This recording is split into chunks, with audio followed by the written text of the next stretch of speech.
யோசேப்பின் சகோதரர் வந்தார்கள் என்கிற சமாசாரம் பார்வோன் அரமனையில் பிரசித்தமான போது பார்வோனும் அவனுடைய ஊழியக்காரரும் சந்தோஷம் அடைந்தார்கள். பார்வோன் யோசேப்பை நோக்கி, நீ உன் சகோதரரோடே சொல்ல வேண்டியது என்னவென்றால், உங்கள் கழுதைகளின் மேல் பொதியேற்றிக் கொண்டு புறப்பட்டு கானான் தேசத்துக்குப் போய் உங்கள் தகப்பனையும் உங்கள் குடும்பத்தாரையும் கூட்டிக் கொண்டு என்னிடத்தில் வாருங்கள். நான் உங்களுக்கு எகிப்து தேசத்தின் நன்மையை தருவேன். தேசத்தின் கொழுமையை சாப்பிடுவீர்கள்.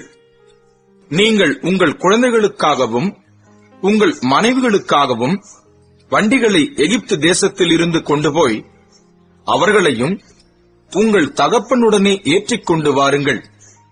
உங்கள் தட்டுமுட்டுகளை குறித்து கவலைப்பட வேண்டாம்.